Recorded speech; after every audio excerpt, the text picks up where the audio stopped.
Live everywhere. Daily Co's Radio on netrootsradio.com presents David Walton. Kagro in the Morning Show.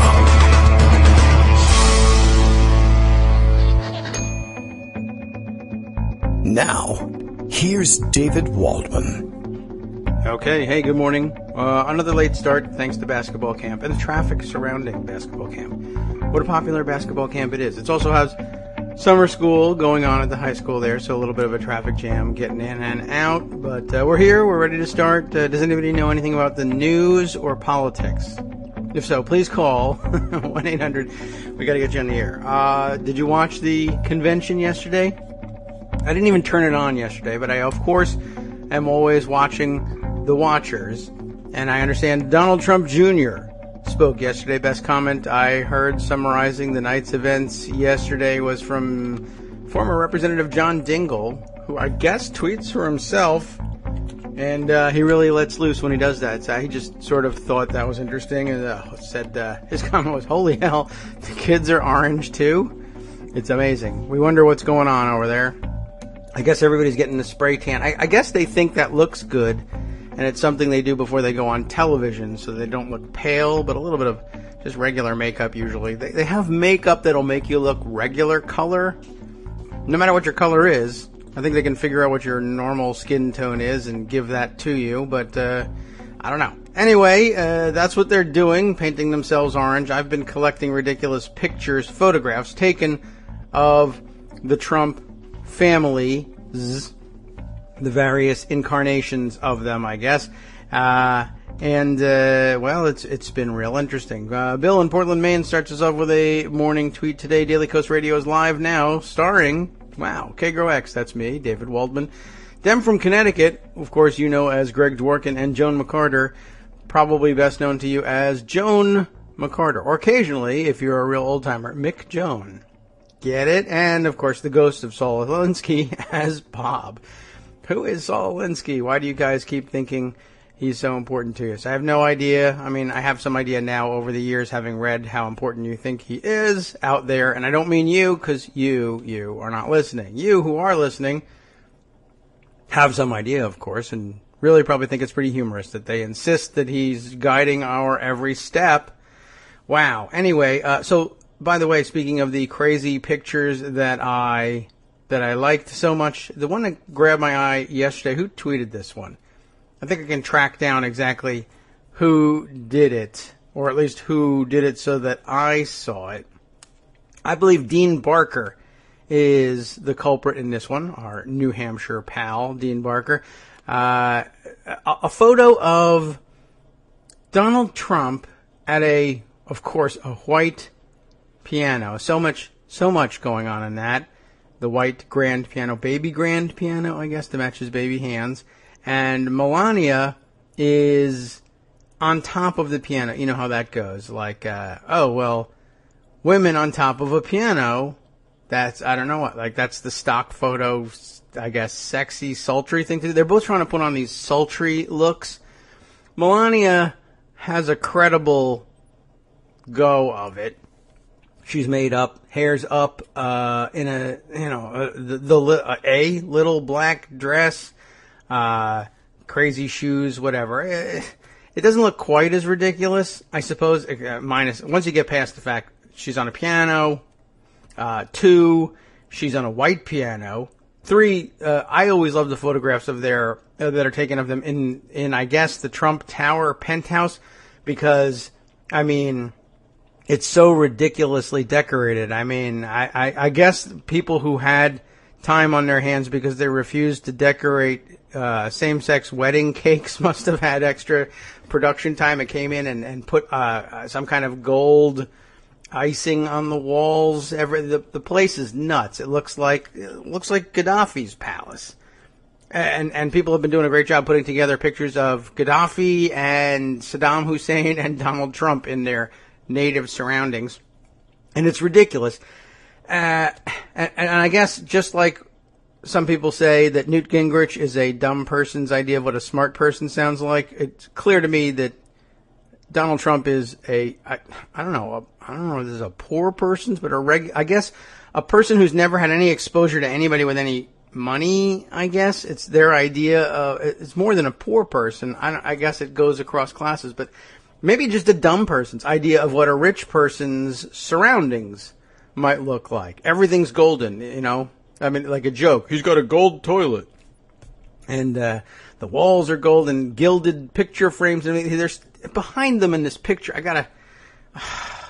I'll tweet it out again, I guess.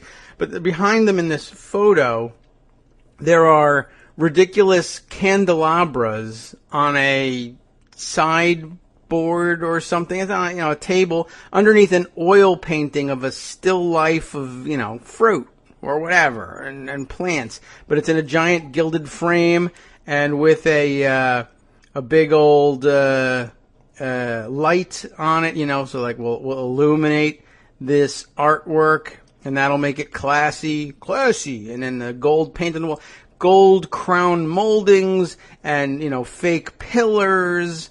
Anyway, these two candelabras frame the picture that's above it and frame an antique, gold cake looking clock that I'm sure doesn't work.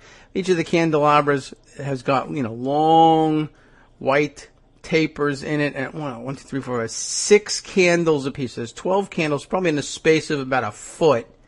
None of them have ever been lit, because why would you light them? And anyway, Donald is at the piano, and Melania, like I said, is in this skimpy-ish black dress, and, big giant earrings and jewelry and everything. Donald's in a suit, because what else are you going to put him in? I mean, you're going to put him in one of those thongs that say, "Where's the beef?" I don't know. He's trying to put on his best sultry, sexy look. He just looks like he smells something terrible, is what it looks like. He's got one arm, elbow up on top of the piano. No fingers on the keyboard, of course. You don't want to see how small his fingers are. Pink tie. He just looks like an idiot. Because he's an idiot. He's just a dumb person's idea of, I guess, what a rich person looks like trying to look sexy. And it just looks like somebody farted. It's not interesting, except for the comedy value. Anyway, I'll send it again. I guess I'll be retweeting myself. But there's no sense in, don't make me retweet myself, ladies and gentlemen. All right, so it's really amazing. Look, here's some news. Rebecca Roman says Ryan Bundy tried to escape from a 228-foot tall maximum security jail. I've never heard a jail described in terms of its height before. But I guess that's important because he had a 15-foot rope. And I guess he figured he could just climb down 15 feet, untie it, tie it in a knot to the bottom, and then climb the next 15 feet. I don't know what he thought he was doing. Maybe he was trying to hang himself. I don't know. Anyway, I guess I can open that up and take a look at the story, or perhaps later. And we'll see whether Greg Dworkin is coming by with his regular raft of stories. I haven't seen the notes that usually sometimes get thrown overboard ahead of time when he's making his way over. But, all right. And we also, of course, it being Wednesday, we'll be looking forward to speaking with Joan McCarter about, I don't know, Congress isn't there. So I expect that she'll want to talk a little bit about the craziness of the Republican convention, which I believe she has been on hand. The crew has been working hard, live blogging what goes on, although it's really, you know what? Here's an interesting story. Sort of sideline to the whole thing. The place is so crazy.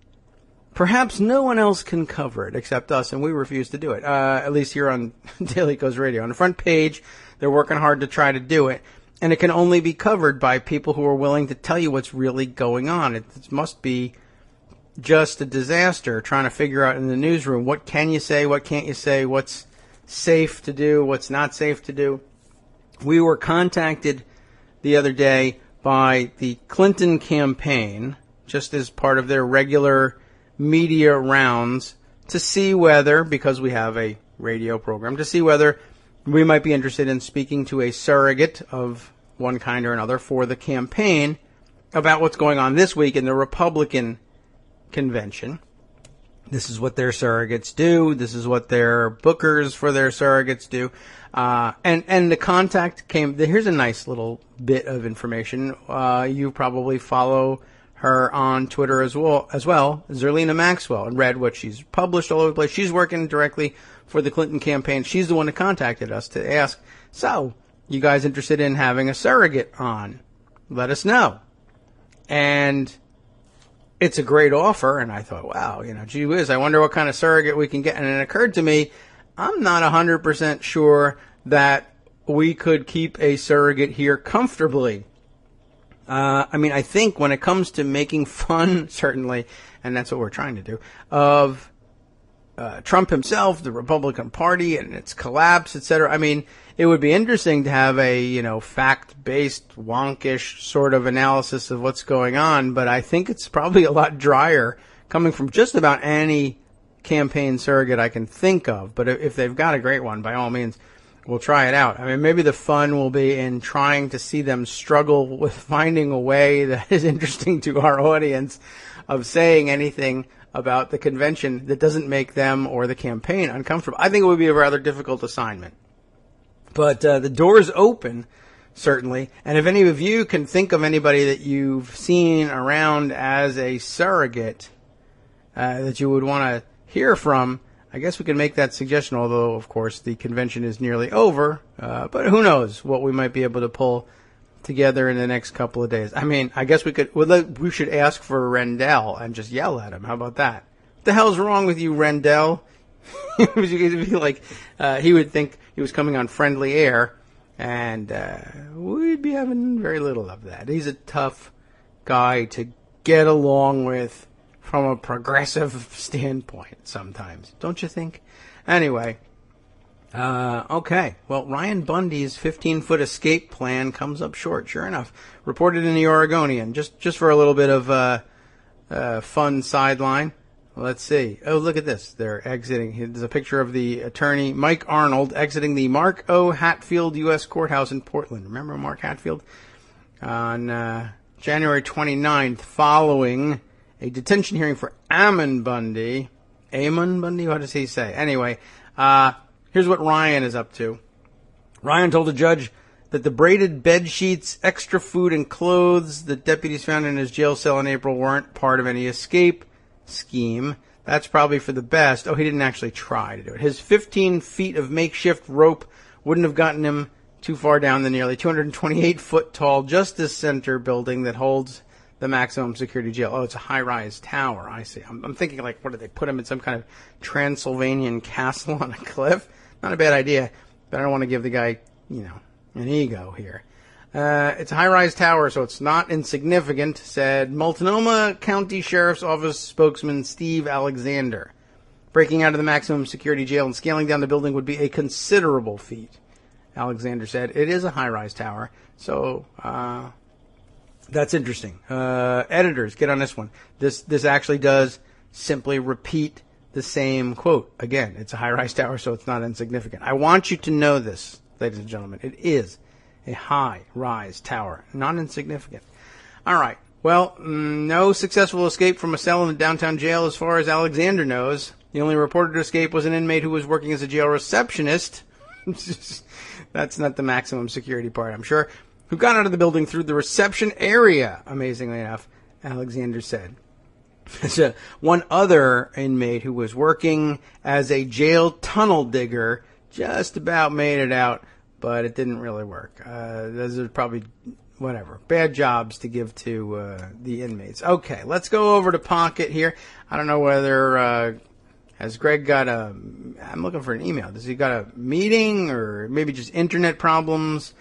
Some crazy storms last night in the D.C. area. If you're listening in Washington, D.C., or perhaps on We Act Radio, 1480 AM on your dial, or you're just listening right here and happen to be in the Washington, D.C. area. Apparently you got poured on, and hail and wind and lightning and power outages, so maybe that's what's happening up in Connecticut. Though usually I get some kind of note off of the emergency reserve somewhere along the line that says, I can't make it today.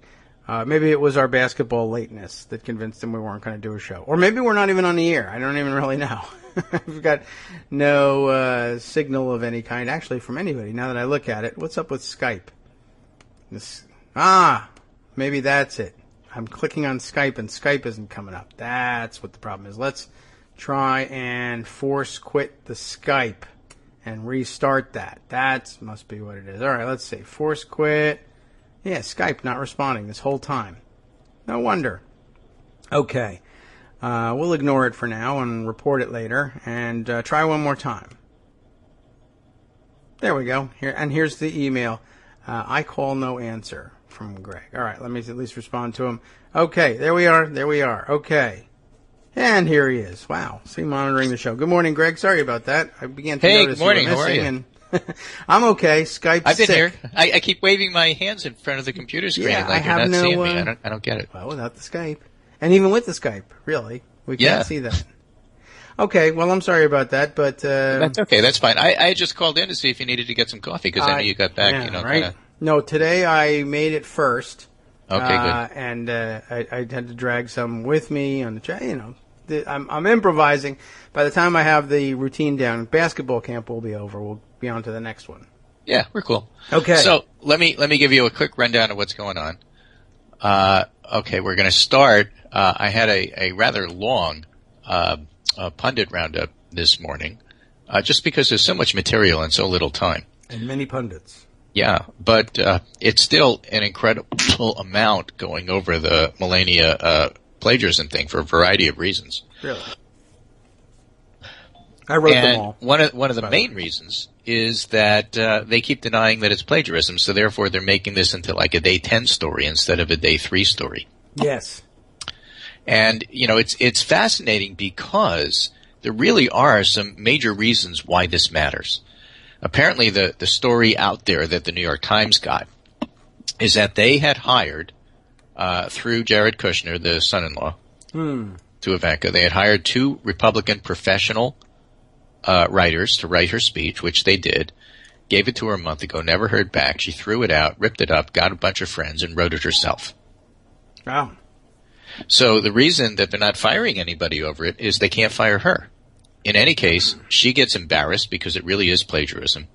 They keep doubling down and say it's not. It's a reflection of the campaign that they never checked what was going on. Trump is furious. Mm-hmm. Melania is embarrassed. Huh. And there it is. And so there's a whole lot of stuff Weird. to talk about in terms of the Republican National Convention, the lack of energy in the room, the fact that even at prime time a lot of the seats are empty, a lot of the delegates are still mad, it's still a very divided party. Day 1 was all about fascism and authoritarianism. Day 2 was supposed to be about jobs, and instead Hillary Clinton was the star because all they did was talk about her. But they're not talking about any of that. They keep talking about the plagiarism. And so when Donald Trump Jr.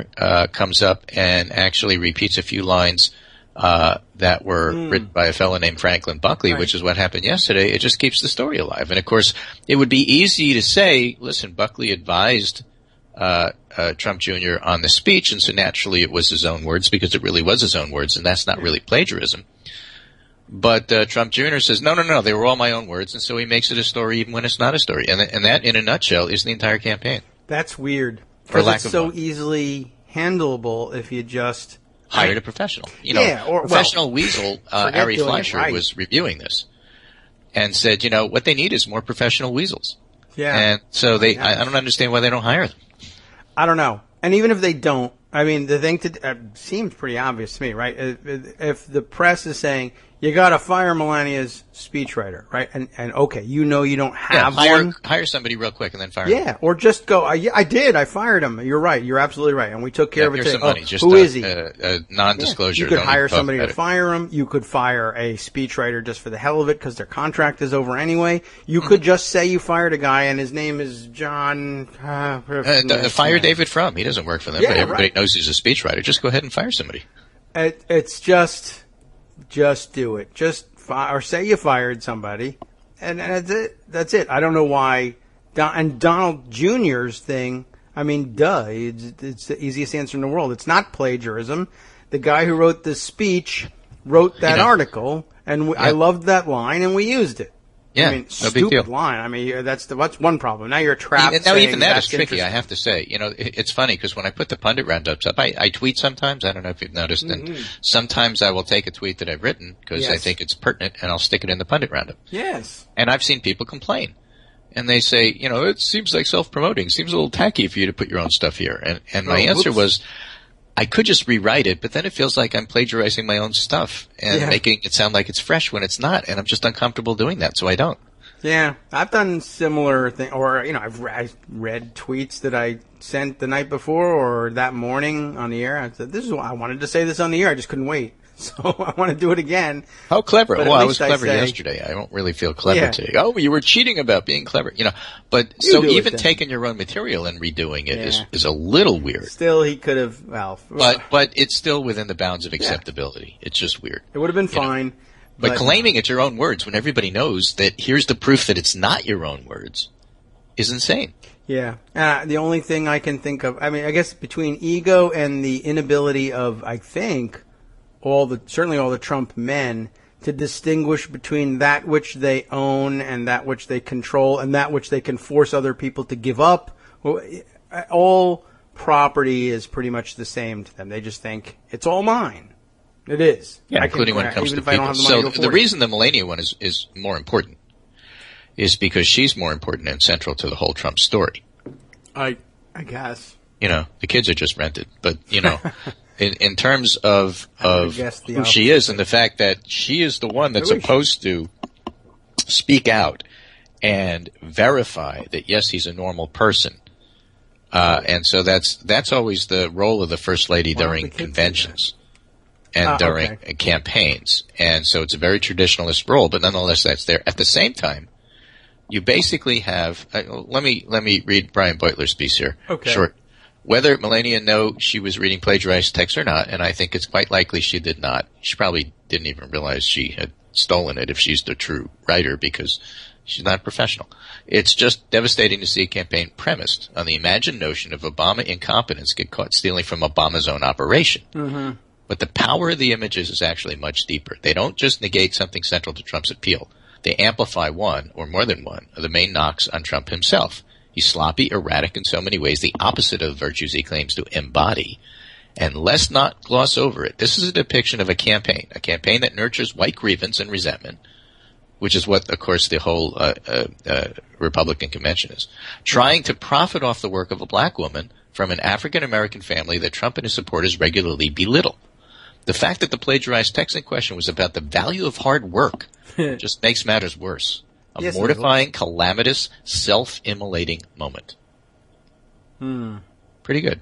Yes, I would say so. David Frum, in fact, who they didn't fire and blame, they should have hired him just to fire him.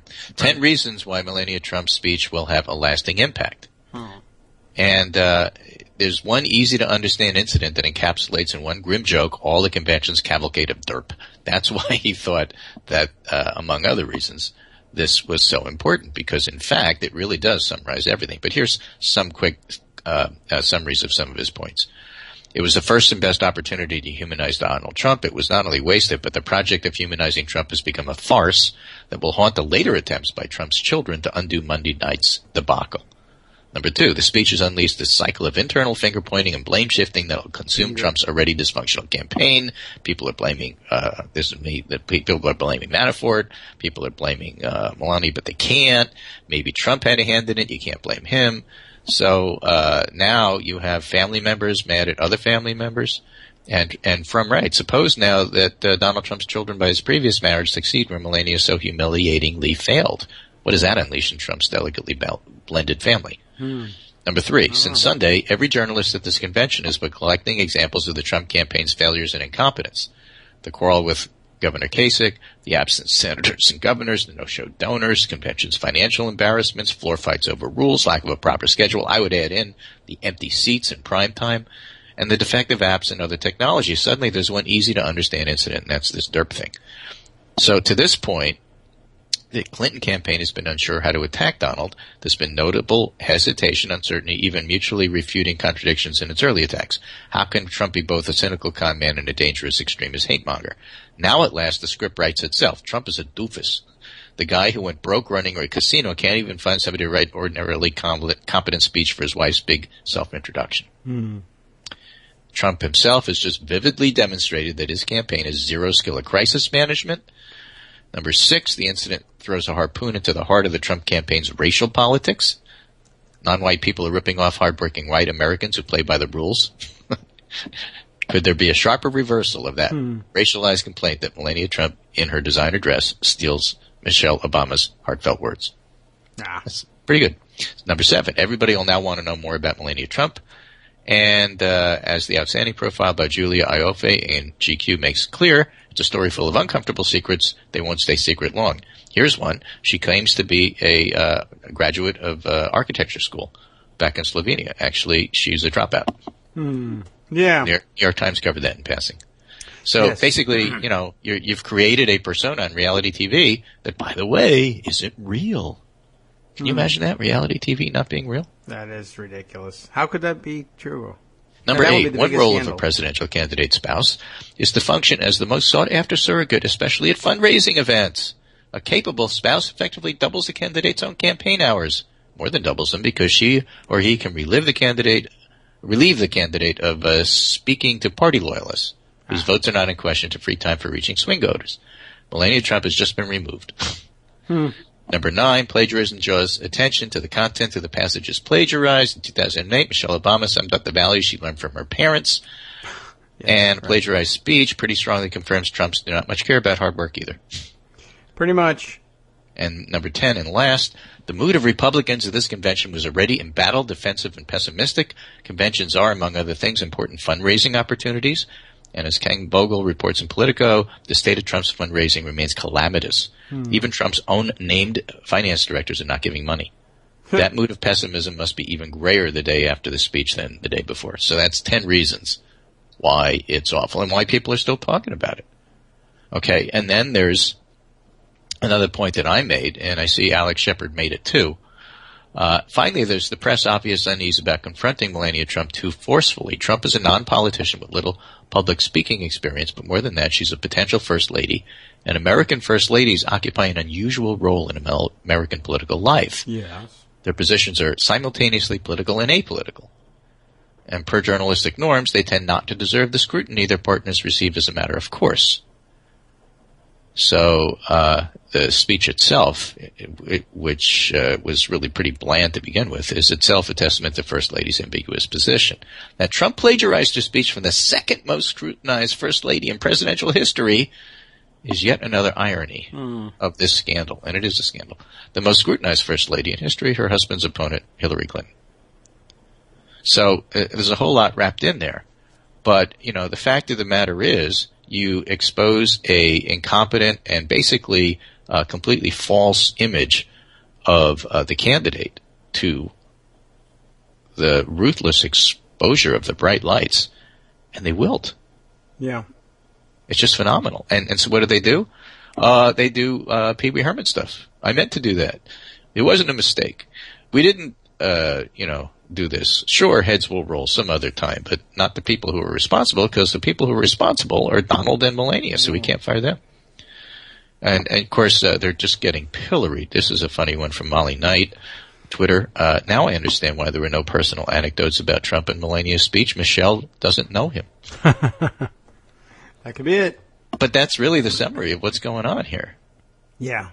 Okay. They're crazy. And yet, Sopan Deb writes, lost in the plagiarism stuff, as Trump said last night, that is Monday night, in the midst of the convention, he might instruct his attorney general to investigate Black Lives Matter.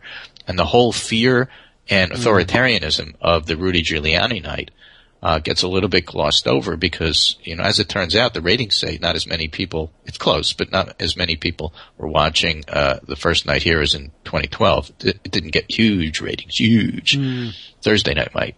But the rest of the campaign, actually, everybody reporting from the hall, and I'm not there, but the people who are saying it's low energy, it's empty seats at prime time, it's things that you just don't normally see at a convention. These are supposed to be the fired up people that go take it to the communities, and that ain't happening. No, it's not.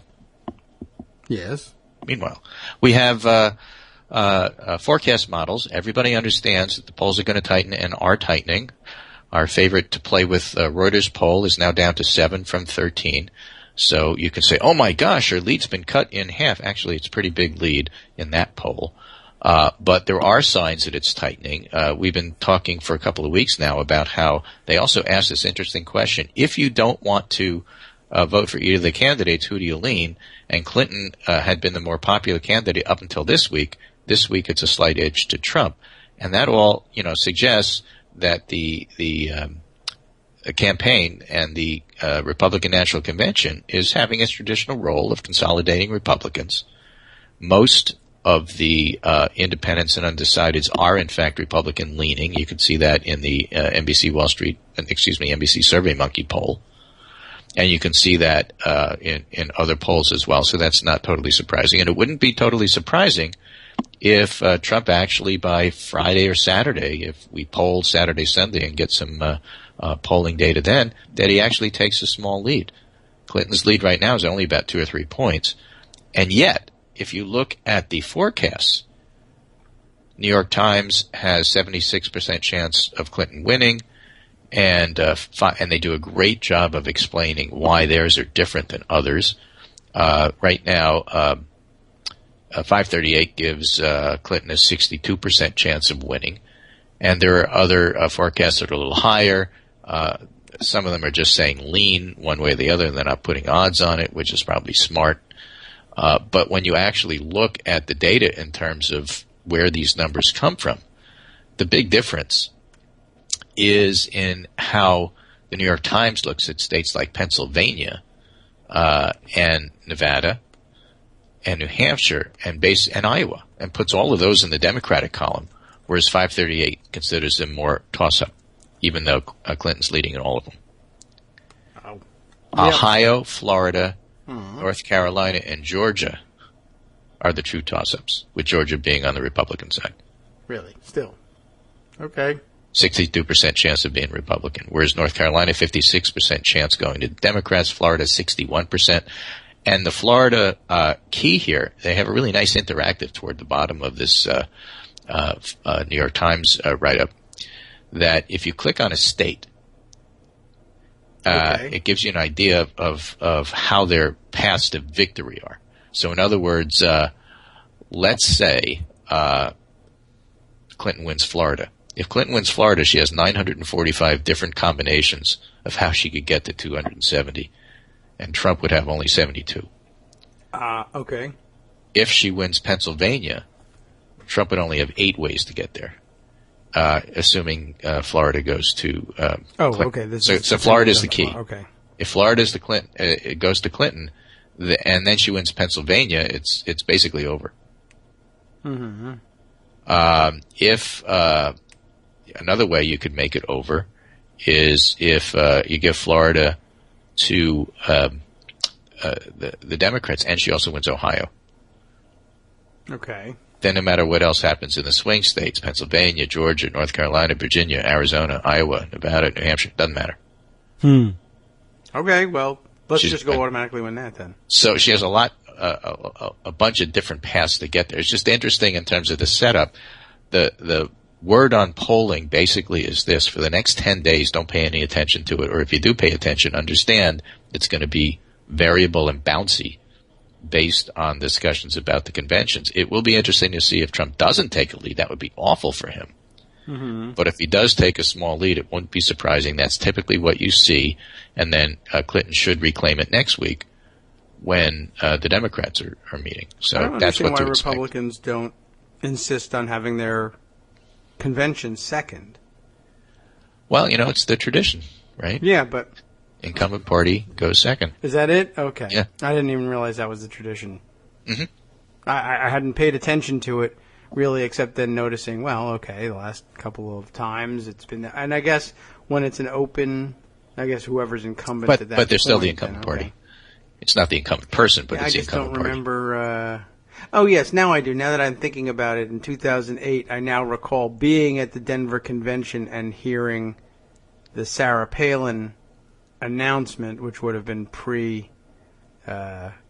Okay. Yeah, right. All right. I didn't even realize that was going on. I was like, but you'd think Although, really, honestly, I guess now my question is, why don't they just say, I don't care, we're just not going to do it until you go. You go first, I insist. Well, this year, the Republicans can break all the rules and do whatever they want. Yeah, I mean, I don't know why. Do a second convention. Go ahead. Yeah. Anyway, Alexander Petrie writing in the Washington Post, another day of the GOP convention, another night of terror. Mm-hmm. Last night was Chris Christie. And basically terror, they're trying to make the case that Clinton should be in jail. We talked about this. We did that Jeet here series of tweets about punishing Clintons. Did we do that? Probably. I don't know. I'm trying to specifically remember. It's perhaps worth, because it's short, doing again. Okay. And this comes from Storify. Let me just give you the little URL here so you can play along. Okay. On a more serious note, has anybody noticed how pervasive rhetoric about punishing Hillary Clinton now is? And this was back on July 16th, so it was well before yesterday's 3 hours if she should be in jail. Mm-hmm. And Nick Compassori, who's at the convention, has mentioned this morning, it's, let's just say it, there's way too much bitch stuff going on here. Oh, yeah. Buttons, that was very popular shirts, open comments. It's really offensive. Mm-hmm. And it's gone beyond that. In order to up the signal, they've found new words. Yes, they have, most of which we cannot repeat on the air. Right. So on a more serious note, has anybody noticed how pervasive rhetoric about punishing Hillary Clinton now is? Trump has called on Clinton to be jailed, as have other Republicans, and of course that all last night. Chris Christie, who should be jailed himself, is trying to make that case. And by the way, that's why it's not working. So what's become a standard GOP position is that Hillary Clinton not only needs to be defeated politically, she needs to be punished. Where did this punitive urge come from? Partially, it's a standard conservative belief in retribution, but amped up and politicized. There's an argument, Joe Klein once made it, that Watergate started a cycle of both parties criminalizing political differances, as if there wasn't a real reason for that. I mean, that was authoritarianism on steroids right there. And entering. Okay. During the Iran-Contra aftermath, it was the right who complained loudest about criminalizing political differences. Yes. But I resist both sides do it because GOP rhetoric seems asymmetrically extreme. It's not just GOP extremism. Note the difference of treatment of Obama and Clinton. Obama is an alien. Clinton is criminal. It's hard to avoid conclusion that there's gender dimension here. Clinton is a bad woman, someone who has violated natural order. Trump's comments about how women should be punished for abortion was a classic gaffe, not a lie, but a revelation of hidden feeling. So false equivalence here. Somebody referred to Alan Grayson and some of his outrageous comments, but Grayson isn't the same as Trump, who's a presidential nominee. What's interesting is that the disjunction between Clinton, a banal mainstream politician, and the extreme emotions she generates politically, Clinton is mainstream Dem in the same spectrum as John Kerry or Biden, but she generates desire to punish that they don't. So he's saying, well, a lot of it has to be she's a woman who's not in her place. And by the way, Lucifer, you mentioned Lucifer. Did you catch where that came from? Saul Alinsky. You mentioned Saul Alinsky. Did you catch where that came from? No. Same place. Oh. Same place. Well. Ben Carson. Okay, Ben Carson gave a very short speech yesterday and said, think about it. He always says that, right? Closes his eyes, pretends to be asleep, and says, think about this. Okay. You know, it's a visualization exercise. Dog spelled God backwards. You know, it's basically the same level of sophistication. But he says, think about this. Order for all Hillary Clinton. Dust. Yeah. Hillary Clinton did her college thesis on Saul Alinsky. Did she? Saul Alinsky, in his book Rules for Radicals, in the preface, said something about Lucifer and his place in being a rebel.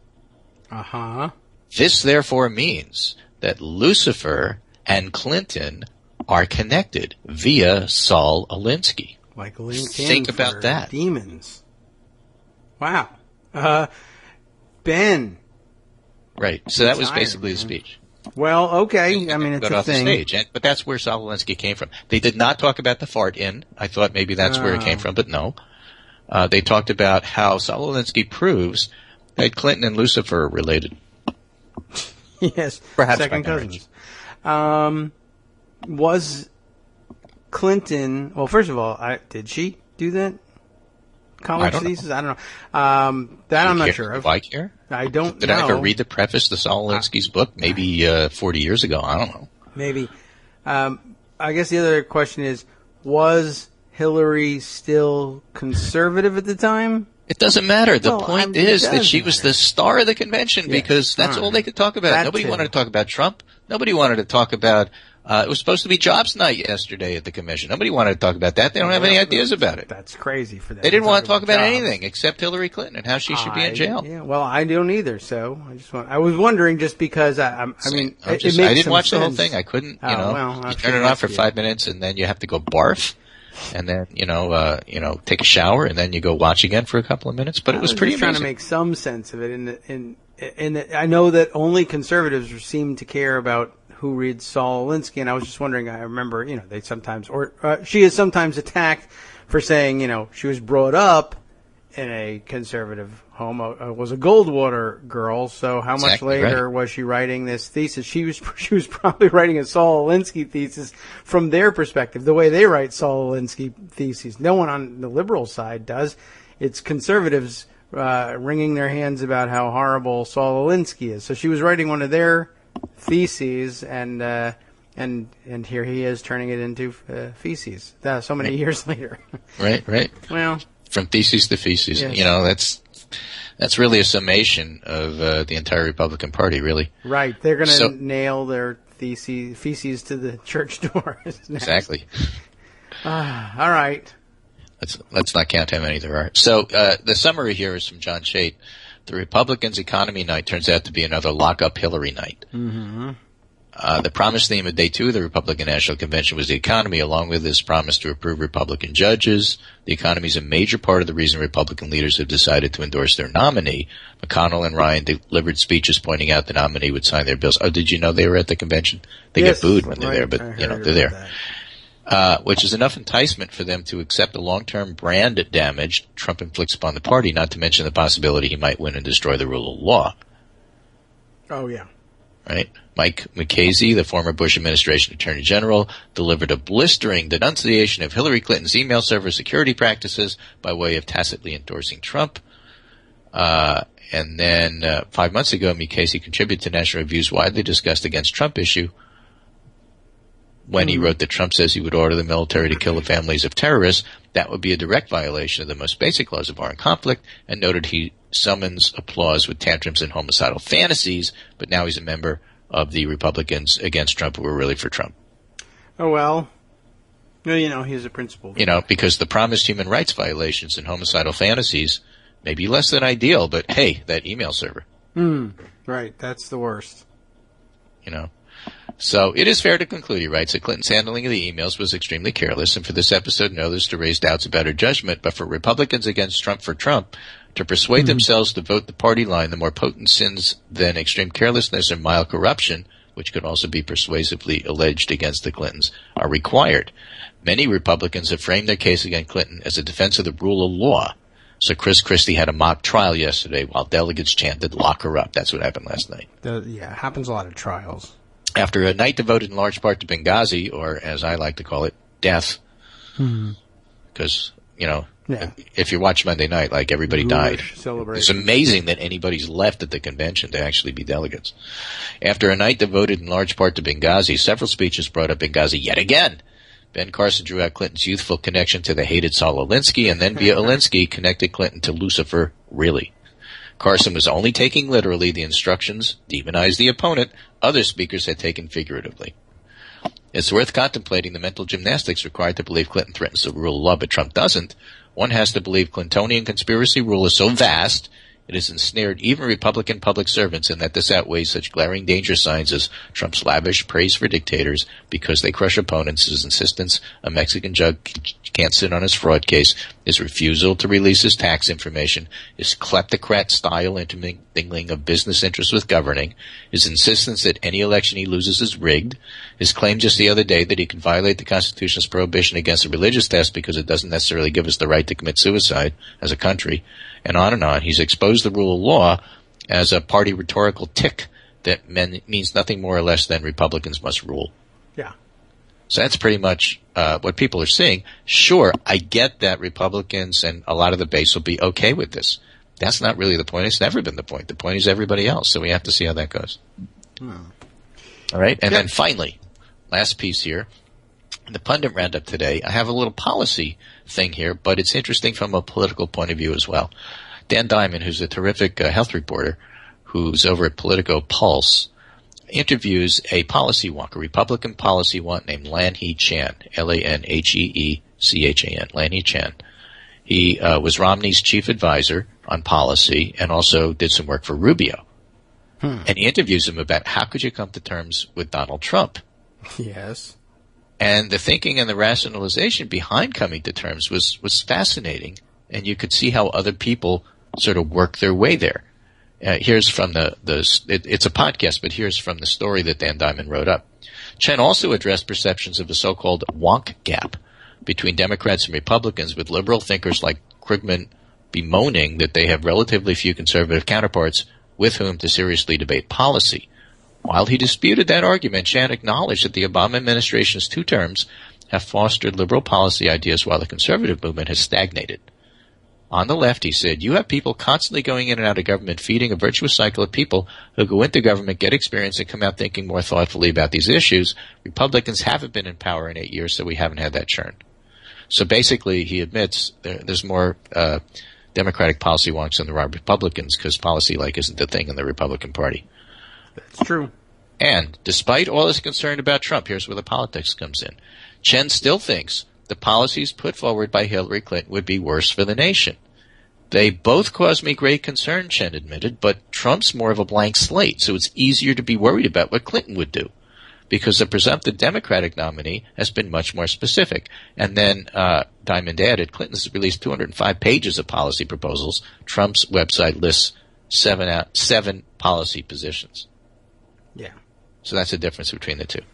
Basically, what he's saying is, Trump's a blank slate, I can influence him. And how many times in authoritarian history have you heard, we can control him, we can influence him, it's okay. He's a blank slate, he'll have to listen to us. And you know where that ends.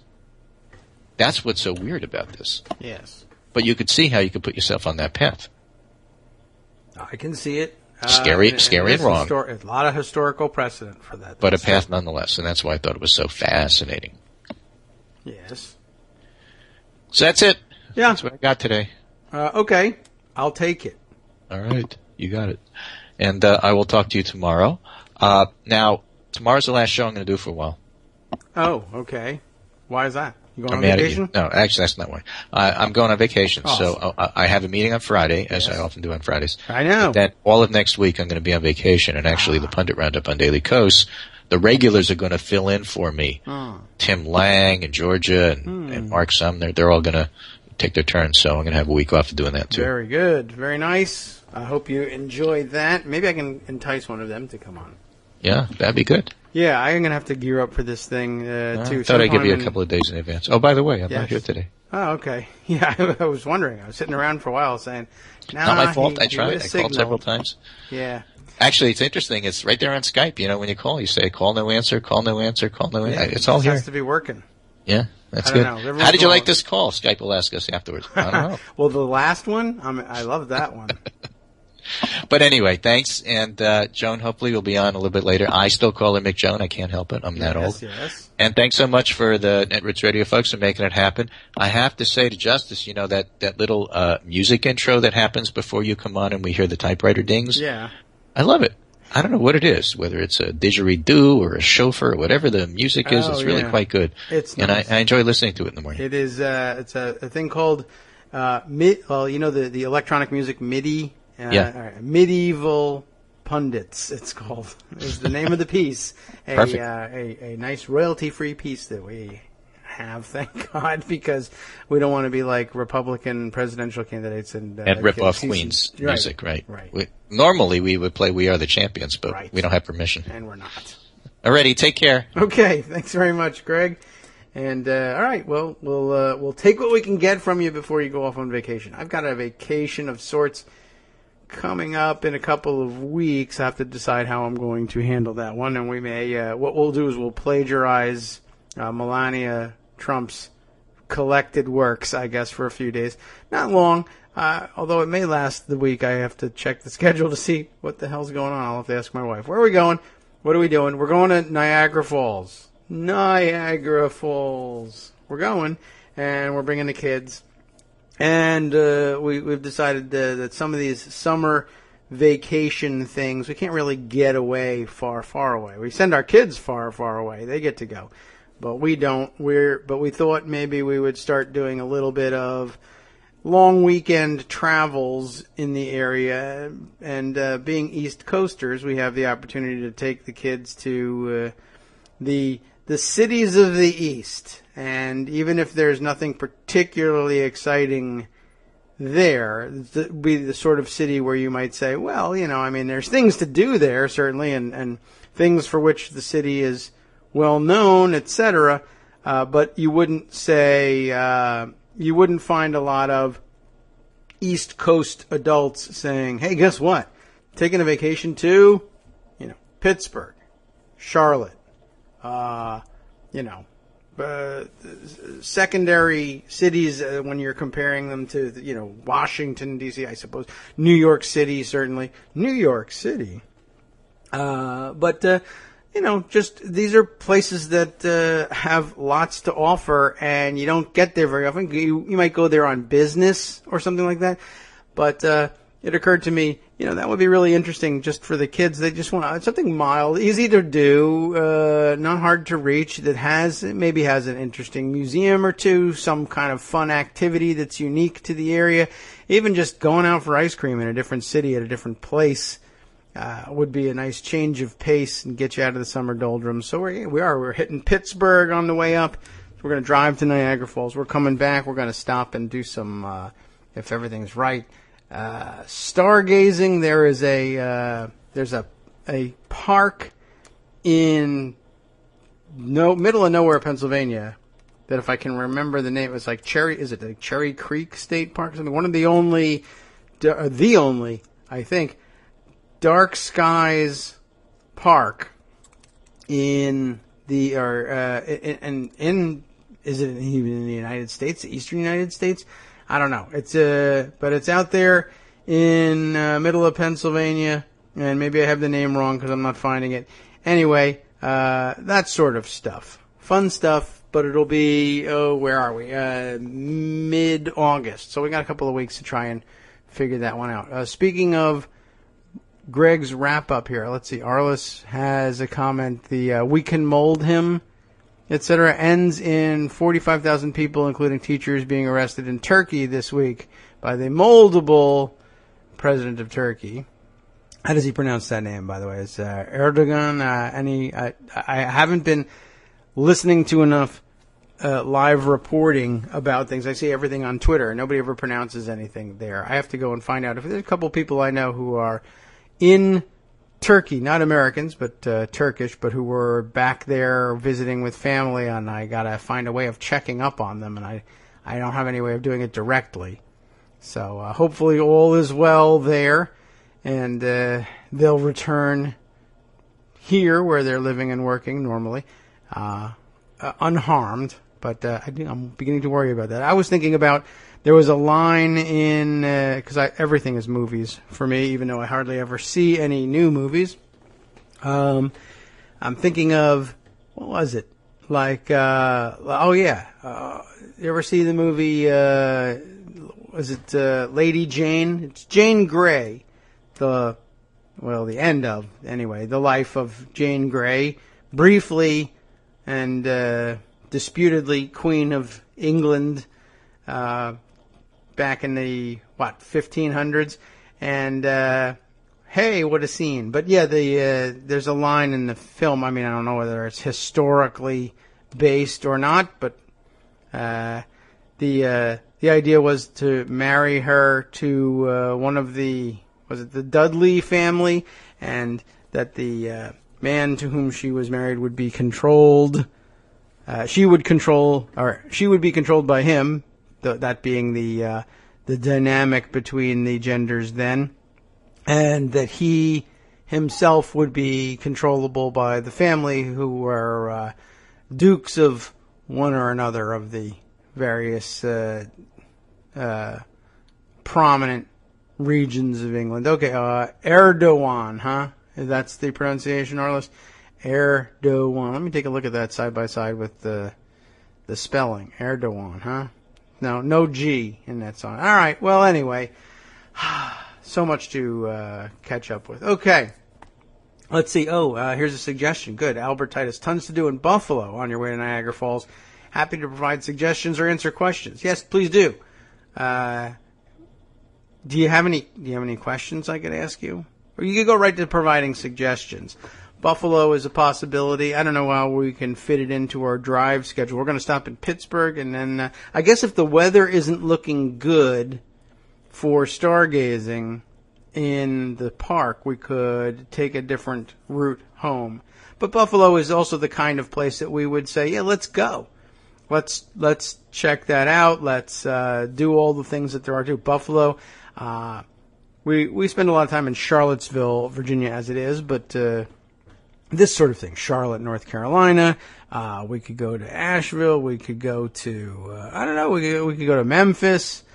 Just places that are reachable, that are decent, destinations and such. But we only need a couple of days, and you don't have to do anything really outrageous to entertain kids.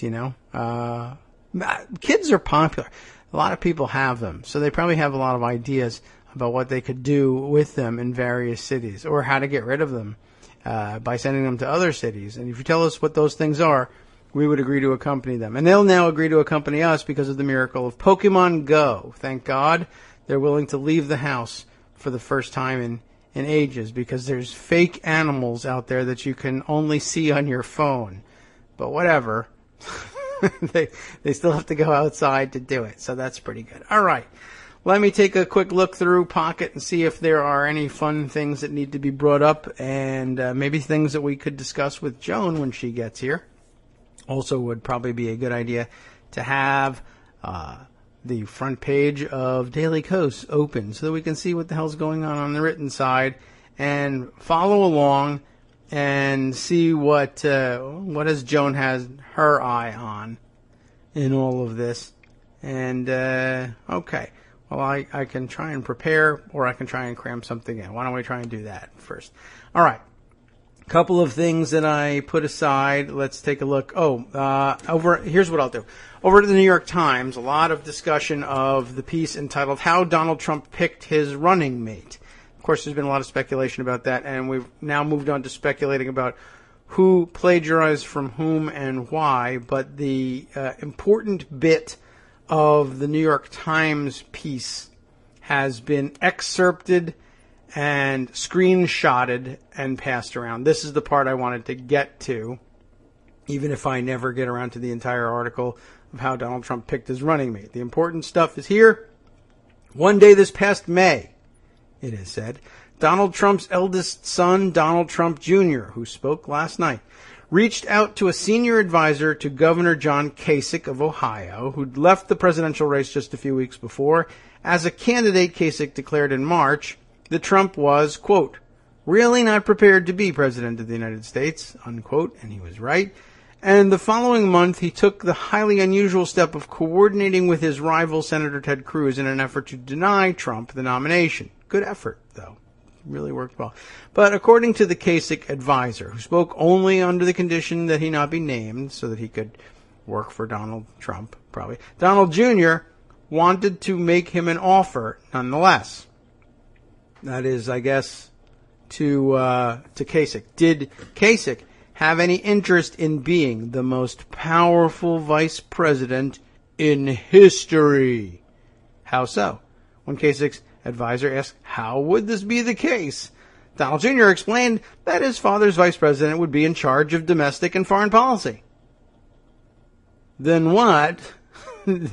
I'm sure how he must have the same thought. Then what, the advisor asked, would Trump be in charge of? Making America great again, was the casual reply. That's literally the mind of Donald Trump and Donald Trump Jr. What's your job as president? I'm going to make America great again. What does that even entail? Making and also America, and great as well. Just also, I wanted you to know that. So he's going to run around and make America great, and all the little details, like what should the laws be, and how should we use them, and where should the army bomb stuff, and what about, can we kill this guy? Which guy? This guy who took my parking space once. Can we kill him? That's all going to be up to Donald Trump. An interesting dynamic. I mean, you got to get there the same way you get there by being president. But I mean, basically what he's asking is, it's not that I want you to elect me president per se. What I want is a constitutionally valid method of having the American people hand over to me, Donald J. Trump, the right to single-handedly select the President of the United States, the Chief Executive of the United States. I don't really want it to be me. I want to be able to select the person who it will be, and just to be sure, I will hold the puppet strings here, and if by some chance this loser idiot that I trusted but turns out to be a jerk and made him vice president, I can overrule him because the Constitution says so. This is a very interesting approach to the presidency, and I don't know. I mean, I guess there's nothing facially that invalidates it, right? If you get the voters to say, to approve of your model, essentially. If you say ahead of time, I'm not going to do any of this stuff, I'm going to outsource it to somebody else, but with the right to fire the guy if I don't like it, then fine. If everybody approves of that plan and hands that over to him, it's an odd approach to things, but I guess there's nothing facially invalid about it. Parlio noting, and this, this came to mind, this would be the Bush-Cheney sequel, but of course, I mean, yes, I mean, he certainly handed an awful lot over to Cheney, and there's, of course, the theory that Cheney really ran everything, and it's not a bad theory, and there's a lot to argue for it, but yeah, there was still some sense in which you got the idea that Bush relished the idea of being the decider, right, and at least the guy in charge, and he wanted to be president and wanted it to look like he was the guy running everything, but he definitely did depend on a lot of for policy details on Cheney and Cheney's team, but also on his own team. It was clear that he wasn't going to be the mind behind it all, but he was going to have the team to run everything, and he would run everything by Cheney, or if he had no policy preference, he would leave it to Cheney, perhaps. This is sort of a different thing entirely, where it's just Donald Trump just wants to, do the stuff he wants to do, and like he can't even be bothered to govern, because that's for losers and bureaucrats and jerks in bad suits, and all I want is veto power over anything that they do, and the ability to replace them with somebody who'll do what I say to do if I really do have an idea about what I want done here. I don't know. As a matter of fact, I'm now looking at something else of interest over here that just floated by on Twitter from Reuters. An exclusive. You'll never get it anywhere else. Trump could seek a new law to purge government of Obama's people, says Christie, who, of course, has no idea about anything. But it's an interesting idea to explore. I guess here's what's interesting I'm finding between this and a few other things that have been floated by Trump and Trump's surrogates in the last couple of days. Trump is, a gimmitarian at heart, and of course, no experience governing, no experience in understanding the various checks and balances of our constitutional system, the actual written constitution, and the constitutional norms that we've adopted over the years. No interest in them, no interest in preserving them, no understanding of why they exist or what they are. just wants what he wants and when he wants it.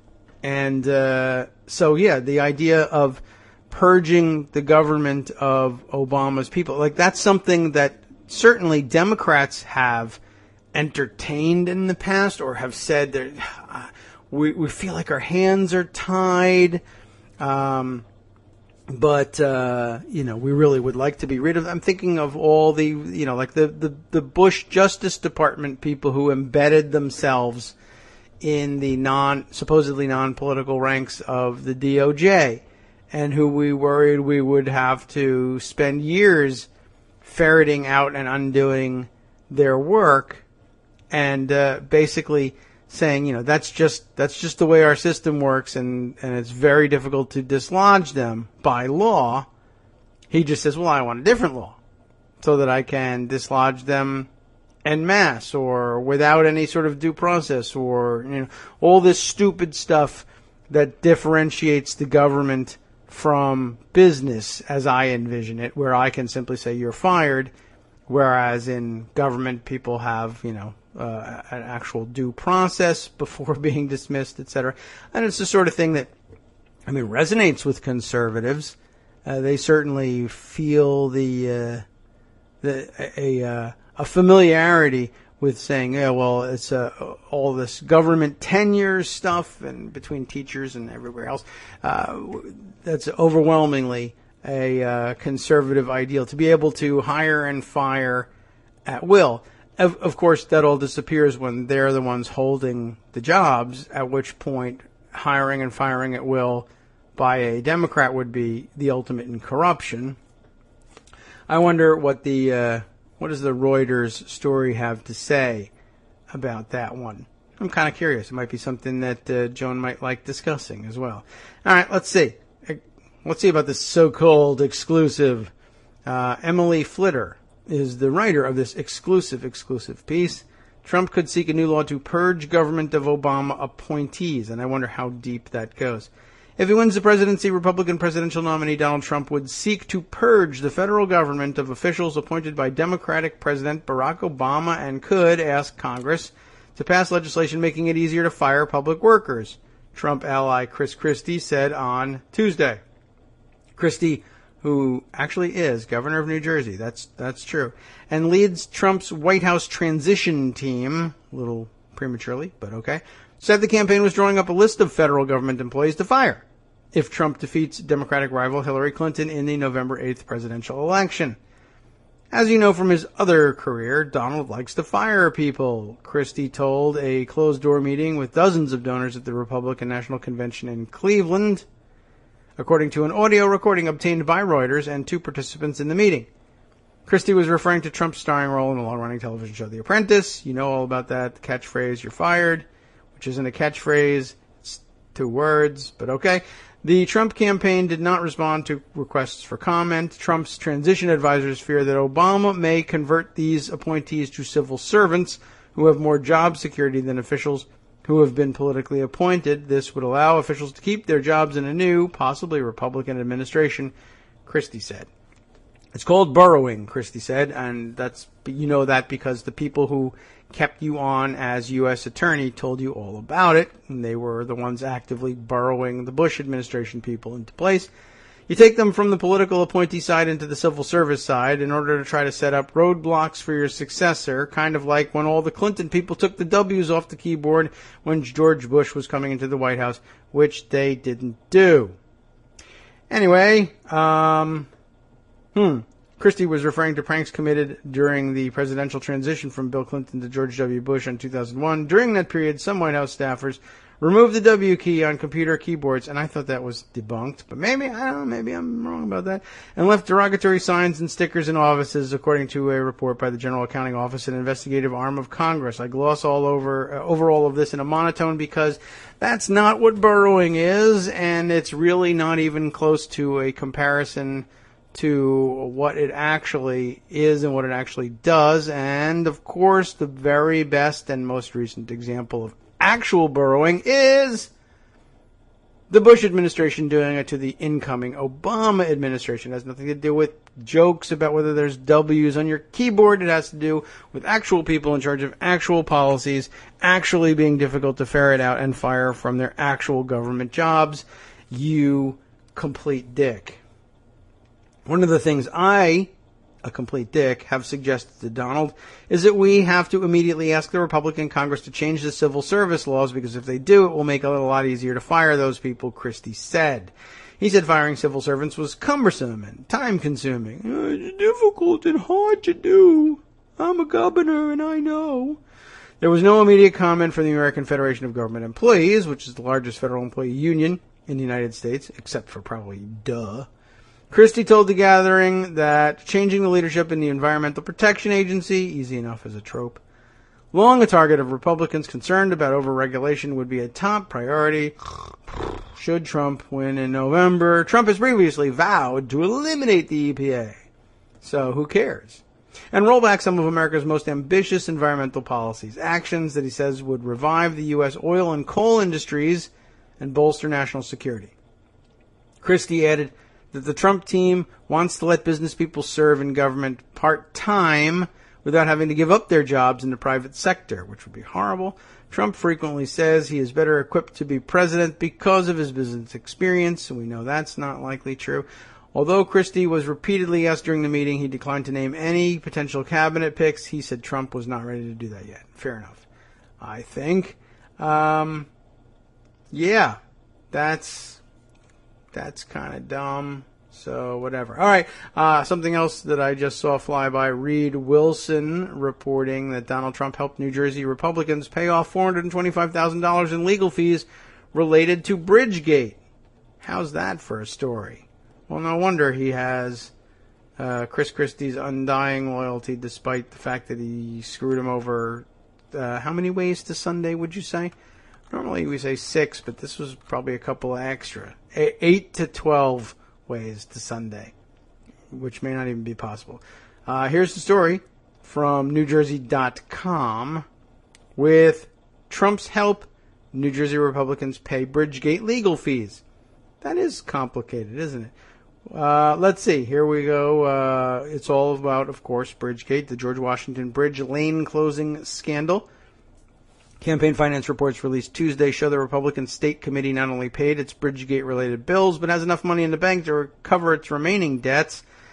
Trump, the presumptive Republican presidential nominee, and I think that's we've moved on to, he's the nominee. Last night they actually took care of that, which, by the way, raises a lot of process questions that some of you may have, and maybe we can at least mention those if we don't dive in deep on it. He had a lot to do with that, hosting a $25,000 a ticket event in May to raise money for the state GOP. Trump held a separate fundraiser for Christie's presidential campaign that same day, bringing in $142,000. That's enough to whittle down Christie's campaign debt, but not pay it off. Got to keep him on a leash, you know. You don't want to completely set the guy free. The donations allowed the state committee to erase $425,000 in legal fees, including a billing adjustment that lowered the amount by $79,550. Did he negotiate that one for him, too? According to campaign finance reports filed with the Federal Election Commission and State Election Law Enforcement Commission. As if there were a real law there. Anyway, the committee in total reported raising about $434,120 for its federal account and $397,322 for its state account. I guess it's not an about number, is it? From April 1st to June 30th, the federal account now has a bank balance of $154,515, in case you're interested, and remaining debts of $43,788, while the state account has $61,286 cash on hand and $22,689 in debts. Our state party is debt-free of all legal bills, anyway, and with a strong financial footing to help support Republican candidates all across New Jersey to win in November, says Executive Director Pete Sheridan. Christie endorsed Trump shortly after ending his own presidential campaign in February. He was on the billionaire businessman's shortlist of potential VP candidates, so he lost out, did you know this, to Indiana Governor Mike Pence. It's an interesting story. That's worth keeping in the back of your mind, I think, in helping to understand the dynamics between the two. Was there something there? There was something along the way that made me think, oh, we ought to talk about some other aspect of this stuff. But now I can't remember what it was. Okay, let's see. What did I put aside here? This didn't help me with anything because I put it aside in Pocket, but all it is a reference to Daily Kos. So now I don't know what it was I had put aside there, but I'm sure it was something awesome, and maybe something Joan will bring up. Or, I don't know, it's also getting a little bit late. I know Skype is now working. Maybe getting a little late to hear from... It's later than we usually hear from Joan. And my guess is... And here's a good excuse for me to skim the first page. My guess is that there was an awful lot of time involved in live blogging the Republican convention. I mean, I see a lot of updates here from Joan, and it's probably like a good day to sleep in. Or she's just busy catching up on other things that had to happen while she but got put aside while she was contributing to the live blogging. All right, well, that makes me sad. I miss her, but okay. We'll survive. We did speak to her last week. We'll speak to her again next week. And very likely we'll get a note later on that says, I totally forgot, but I was racing to do X, Y, and Z. And we understand these things. After all, I've been late every morning this week, and I likely will be again tomorrow and the next day. Oh, and how about this? Better news, a note from Joan that says, on my way. So, okay, we'll take it. I don't want to... I don't want to skip it, that's for sure. But I didn't want to pressure her into coming. Maybe a little bit I did. I don't know. Anyway, oh yes, here's some news.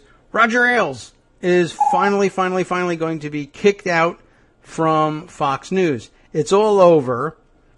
New York Magazine, I believe, dropped the bomb that actually, I think, did him in publicly yesterday. The Murdochs now say, I think they said, you got till August 1st to resign, and you can take a golden parachute with you, and a huge one at that. $40 million is reportedly what's in the offing, but you got to be out by August 1st. Why? Because sources are telling the Murdoch investigators that Megyn Kelly is the latest to confirm the allegations against Roger Ailes. So that'll probably do it, don't you think? Good morning, Joan. How you doing? I think that will do it. Yeah, I'm fine. How are you? Okay, a little harried, summer schedule and all. But, yes, you too. A little harried. We're again in vacation week. Oh, Dear. And RNC week combining have been a bit challenging. That sounds like something we shouldn't have allowed in some way, don't you think? Yeah, the issue that we can't have any vacation after Labor Day makes it kind of, hard to get all of that time off in. Yeah, it is. Although, I mean, I don't know, with conventions, I guess I would say you could probably have a vacation like really close after Labor Day, one or two at a time, perhaps. It's maybe worse in the convention time, but okay. On the other hand, for the Republican convention, what do you got to do? You have to list the sins and then laugh at them. That's not terrible work. Oh, Lord. Except that you have to sit through it. Yeah. It's not as bad as the debates. It's more fun than the debates. That's true. That's good. I'm glad it's a little bit more fun. It is pretty crazy. Yeah. Okay. Yeah. When Tiffany Trump emerges as the most well-spoken, poised, effective speaker of 2 nights of conventioning, you got a bit of a problem. I guess so. And I mean, I think, maybe the best thing that probably ever happened to her is that Donald kept her at arm's length from himself, from the rest of the family, and from the money. And she kind of had some grounding maybe in normal life, maybe? Seems like. Because really, she was very effective last night. Well, that's good. Congratulations to her. Had more actual sort of warmth and personal feeling and convincing thoughts on her father than her stepmother did, certainly. Yeah. That was one of the weird things about Melania's speech, despite the plagiarism. There were no real insights into Donald Trump as a person. Yeah. There wasn't anything personal. There weren't any anecdotes. Yeah. I mean, that, I don't really know what I expected from her. Well, I mean, if he were a normal person and she were a normal person, I guess I would have expected anecdotes like that. But I don't know. I guess all it did was confirm my suspicions that, she said he's a wealthy guy and he lives in opulence and he's a little bit disgusting, but I'll marry him. Whatever. Pretty much. And pretty much was it, wasn't it? I got to wear some bikinis. That's okay because I like to stay in shape, so I'll work out a lot, and he'll insist on it anyways. It's symbiotic that way. He's not totally unpleasant to me, but if we stay apart from one another once in a while and I don't act super jealous there's probably a balance she has to strike. I have to do a little bit of jealousy because he likes that. But and they're creepy people. Whatever, I don't hold it too much against Melania. What do I care? But they're weirdos. They're weirdos. And they're weirdos. We're seeing and Donald Jr. Yeah, big weirdo. He's very creepy. Yeah, so it would seem. There's just such a strong date rape vibe that you get from the Trump boys. I guess so. It seems like I keep coming back to that as a topic. Between that and like Roger Ailes. Yes. I get the feeling, and I've had some discussion, just total speculation. I don't know any of those people, and I don't think I know anyone like any of them, but you never know. But certainly the people I know who might actually be like that, I just would never in a million years discuss anything approaching their personal life with them. Especially if I thought I would find out something horrible about them. But there really is, I think, a strong vibe working there, and it grows out of that other overarching worldview that I think certainly all the Trump men appear to have, in which they're unable or unwilling to distinguish between that which is theirs and their property and anything else in the world. Whether it's property owned by their foundation, property owned by someone entirely different who lives in a different country under a different system of laws, but they happen to be nearby it, they will think it's theirs. Yeah. It takes entitlement to, entitlement is not a strong enough word. Yeah, right. Yeah, but, for the Trump boys, as far as we know, that extends to like, living creatures on another continent, let's kill them and take pictures with them. Just so we can cut their tail off. Yeah, right. We'll take this little tiny piece and we can use the rest of this thing. Maybe that's where Trump steaks come from. I have no idea. But it's just these ridiculous... It's the only pictures I've ever seen of any Trump family members not in the cake-decorated rooms, gilded rooms. So when they go out in the wilderness... to prove that they go outdoors once in a while, which I imagine they're, camping, quote unquote, in opulence with footmen and whatnot, and then they bring them an elephant and shoot it, and then they, just to show that they sometimes go outside, but of course you can't gild the outdoors, so the only other thing you can do with it is say, let's, take a robber baron era photograph of me slaughtering big game. And then do that. So, we have found somebody as repulsive as Ted Cruz. There you have it. Yes. There are many, and they're repulsive in many different ways. But, I've really been astonished watching some of that, and then watching the Ailes thing, like trying to figure out, I guess, I feel like the same thing motivates him and Donald Trump alike. They both sort of. I'd love to find out more about the bikini sharing that used to go on at Perva-Lago down there in Florida. Oh, I thankfully have missed that story. Did you? Oh, okay, that was in one of the. That's just extrapolated from the New York Times story about how he treated women in general. But that was the story of the his days when he was with, I think, Marla Maples and living down at Mar-a-Lago, but he would invite, I'd love to know the mechanics of this, but he would invite models over to Mar-a-Lago, and I guess, but just based on the idea of, I guess when you're Donald Trump and you call models out of the blue, because you can say, I have somebody go find me a number. You look through anything, any publication, and just say, that girl's hot, give me her number. And then you call them out of the blue and say, come to Mar-a-Lago. And they say, it's Donald Trump. I guess I'll go to Mar-a-Lago. He might give me $1 million. And they'd go and he'd escort them around the property and show off all his gilded furniture and then bring them to the pool and say, hey, why don't you take a swim? And they'd be like, I didn't bring a bathing suit. And I didn't know what the hell to expect here. Wink, wink. Donald knows that they didn't bring a bathing suit. Don't worry about it. Here you go. And he'd bring them inside to a room, and there's a chest of drawers full of bikinis. Try one of these on. Go in the other room, and you can try that on. And they don't know what to do. And they're young girls, and they're models. Maybe they're even not worried about being in bikinis because they used to do that for work. And they would go and change, and then he'd drool, and then escort them out into the pool area and say, look at this another gorgeous Trump girl, he would say to the people who would be there with cameras. The admiring throng that he had assembled for them. And I'm sure I've been saying, I'm sure that he's totally not guilty of having set up hidden video cameras in the rooms in which he managed somehow to just get model after model to go put on bikinis in. I'm sure he had no idea they were going to comply and really didn't videotape them. This has not been proven. I must stress that this is merely purely speculative. Speculation, yes.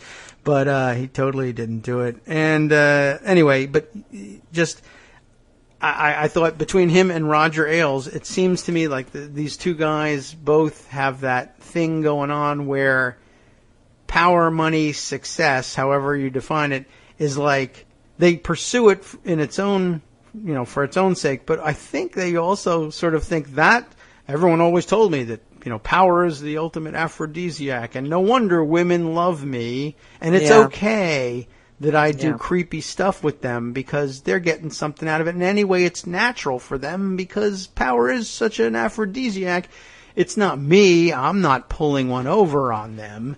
They're reacting to the power. This is natural. This is the way it ought to be. And, they should probably kill Roger Ailes, but they can't do that. So instead they'll fire him. Yeah, I think execution might be a... We'll see. Why don't we experiment a little bit with it, and we may decide afterwards that it was a bad idea. And castration? I'd be for castration. Okay, we could start there. That's fine. I mean, I don't know. I'm just throwing out ideas like Chris Christie, who says there ought to be a new law. Chris Christie in his kangaroo court? Yeah, new law about, and isn't that funny? Purging, wouldn't that be great to purge the Justice Department with the snap of a finger? I wish I had thought of something like that. And how odd that somebody like Chris Christie, who got his bacon saved by that very plan when he was a U.S. attorney, should be the one behind saying, it ought to be easier to fire government employees. Yeah. That's a new one, but not necessarily a new one. I mean, we do have the precedent of the prosecutor purge. Oh, yes. Well, sure. Yeah, they just want the idea of making it easier, although I guess Republicans have for a long time said, I wish it were easier to fire, say, teachers, for instance. Yeah. I guess there's roots in a lot of things. So, I don't know. So, what else? Yeah, how about that, Chris Christie? He's a guy I'd like to be rid of too. Shortly, I mean, he'll be. It will happen shortly, and here's somebody who, well, he's not going to go to jail because Chris Christie's don't go to jail, but the indictments are sort of nipping at his heels, are they not? I hope so. And it's really ironic to see him there last night, and in his prosecution of Hillary Clinton. Yeah, given his own interesting standing with the law right now. Exactly. I mean, you would think normally he's not the guy to do that, but sometimes they just like to go right at the throat of a problem and say, we don't know what you're talking, like denying that things are plagiarism, deny that you're under indictment or nearly under indictment or facing a fraud trial immediately following your election or any of those things. He's a rather amazing choice to go do it. But, and of course to level the accusation that, or facilitate the accusation that the only reason that Hillary Clinton isn't under indictment or in jail now is, well, people like that don't go to jail. You just said the same thing about Chris Christie himself. He's enjoying the same privilege he thinks that Hillary Clinton is enjoying, except that the chief law enforcement officers, pretty much the top people in the current federal government, say, people really would not go to jail for what happened over here. It's not just because she's a powerful person. It's just doesn't rise to that level. But, of course, no Republican will believe that until it's about them. Yeah, I don't know what it's going to take. Yeah. We're not allowed to hold our breath for these things. No. Okay. So, one more note about the convention last night, and actually the night before. It struck me last night when we had one of the very few people who actually did talk about what was supposed to be the theme, jobs. Oh. Did you know that last night was Make America Work Again? Only had you saying, watched hey, it, you would have thought it was put Hillary Clinton in jail night again. Yeah. With a dash or two of Benghazi. Right. True. Yeah, I only knew that was supposed to be the theme because everybody was saying, hey, I thought this was supposed to be the theme, and it's not. Tonight it's supposed to be Mike Pence. Oh. And something else. But it's going to be Donald Trump, of course, is hinting that he's going to appear again. Yeah, that's new. And Mike Pence will get his speech and whatever. They'll talk about something else, but it's really going to be email Benghazi and jail her up. Anyway, the one person who sort of talked economy and jobs last night, there were two. One was the winery manager who, why do we have the general manager for Donald Trump Winery? Oh, okay. Yeah. Because it's Donald Trump's convention. Oh, yeah. Well, all right. No other reason. And the soap opera star.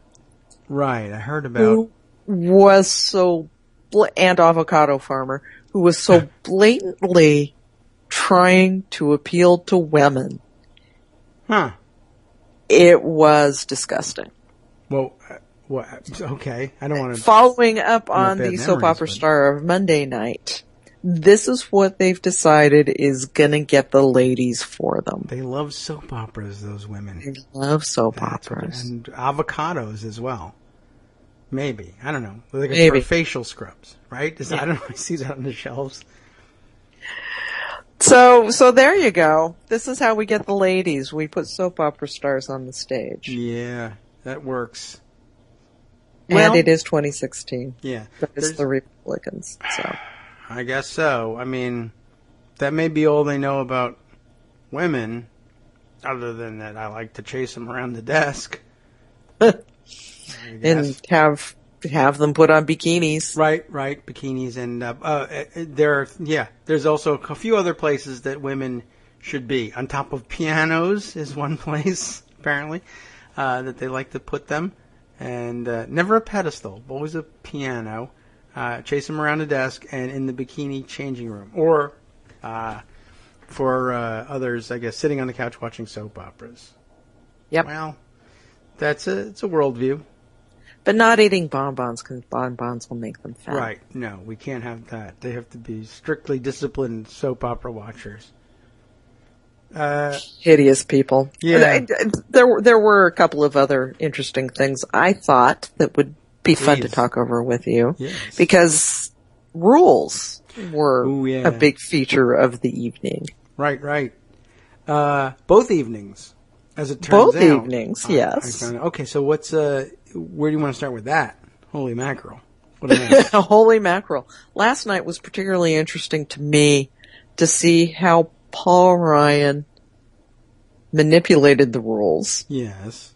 in order to say, you know what? Whoever you're voting for, it doesn't matter. You're voting for Donald Trump. Isn't that really the most... That really was something. I didn't realize that was going on until I saw the articles begin to appear.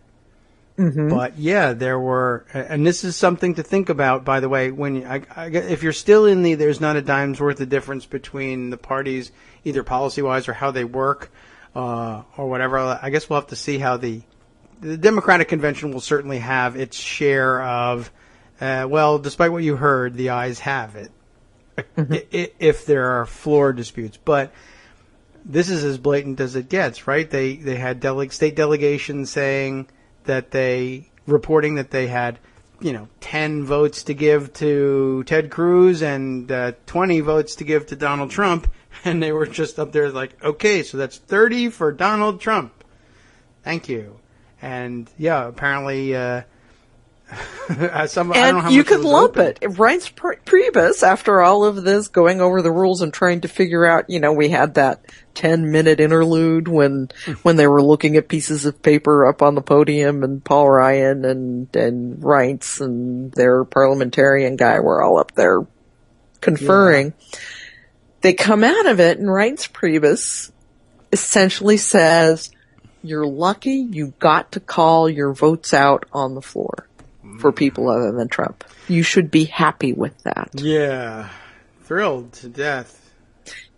Doesn't matter, your vote's going to Trump, but, we let you say you have votes for Cruz. Yeah. Be happy with that. I guess. And so, yeah, that's pretty amazing that you can't even cast your votes the way it was reported on the news. Everybody knows what the results are, or were anyway. Yeah. Maybe we've all forgotten since then. But yeah, for people who have never seen anything like this in action, it must be pretty surprising. And there are certainly a lot of people who have seen it in action, who've been Republican delegates for the past several conventions, who just say, "Yeah, I've never seen this happen."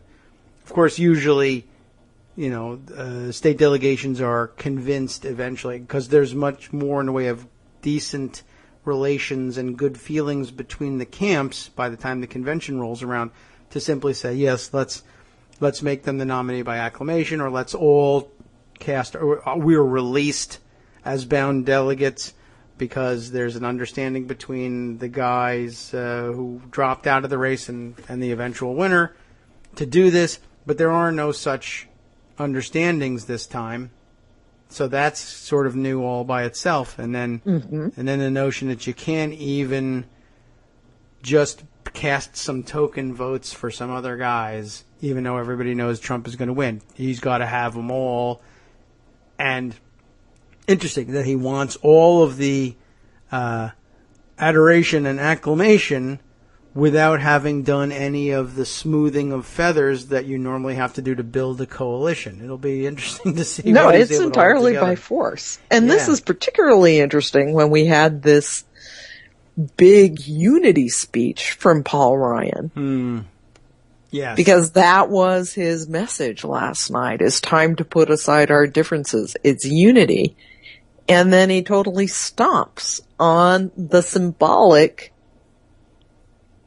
giving of votes to other candidates.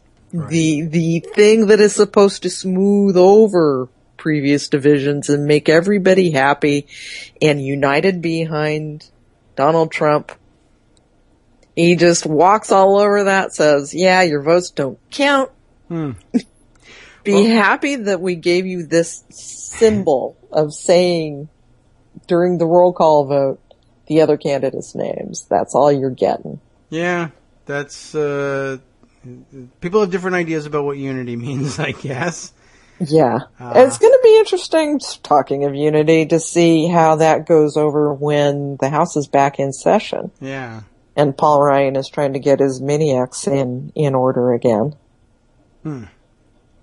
Well, yeah, that'll be quite a challenge. But I don't mind seeing that happen. I don't either, except I'm torn. Do we want another government shutdown? A month before the election? Right before. Yeah. Maybe. Yeah, sort but, of. But still, yeah. Well. Right, then you think about the people who get paid, or wouldn't, if there was a shutdown, and you say that can't really ask them to go through this again for political advantage. I mean, I think we got enough. So I think we've got tough. enough. I see what you mean. Okay. Well, that is pretty interesting to watch. I guess, you know what else occurred to me? You mentioned that there's a question mark of whether we're going to see Donald again tonight. I guess it's a small question mark. I assume we will. A small question mark. I mean, I already saw a tweet saying, he's going to be there. Of course. But that's sort of an unprecedented thing. Normally you do not even see. They sequester themselves, the candidates do, in order to build the anticipation and excitement for the climactic moment of the convention, the balloon drop, basically. Yeah. You know what I'm not seeing, and it's interesting, is I guess it would only take you a second to think of what would you be seeing in the press if the shoe were on the other foot, if Hillary Clinton or any Democratic nominee appeared every night. I mean, the criticism would be overwhelming. I'm wondering, we normally by now would see the press saying, oh, aren't they worried about Trump fatigue? They used to do this with Obama. Isn't he overexposing? Right? Isn't this a little Obama overexposure? He's out there too much. They need to pull back. People are getting sick of seeing Obama. It's like Trump is appearing every night at his convention, and nobody has anything to say. Yeah, it's just, it's Trump. So it's fascinating to me. And now it's got me wondering how he can possibly top tomorrow night, his grand entrance, his World Wrestling, whatever entrance of Monday night. How can he do that bigger? Are they going to bring in a golden escalator? Ooh, yeah, maybe something like that. A sedan chair of some kind. Like lowering them from the rafters on wires, flying. Jetpack. Jetpack that sprays gold dust, maybe, would work. I don't know. Yeah, that's a good question.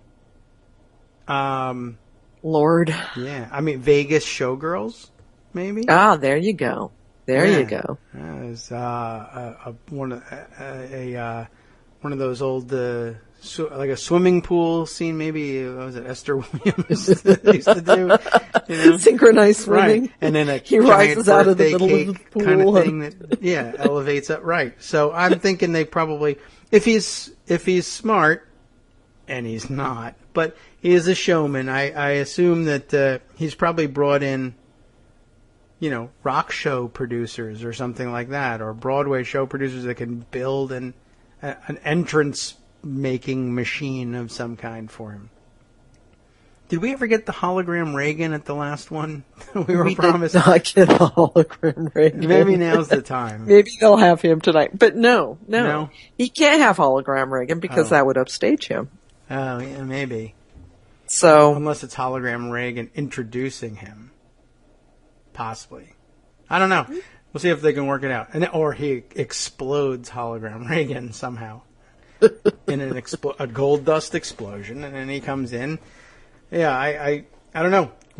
I'll be, I think, interested in seeing this, which is why we're not getting stories about Trump fatigue, because reporters can't get enough, because everything is more ridiculous than the next. He certainly figured out how to avoid that charge. He certainly has. I think, possibly it's just because everybody's so used to it. I guess so. And they just, and they spend time, like I am, speculating, what will he do to top it? I don't know. And now I'm almost interested. Almost.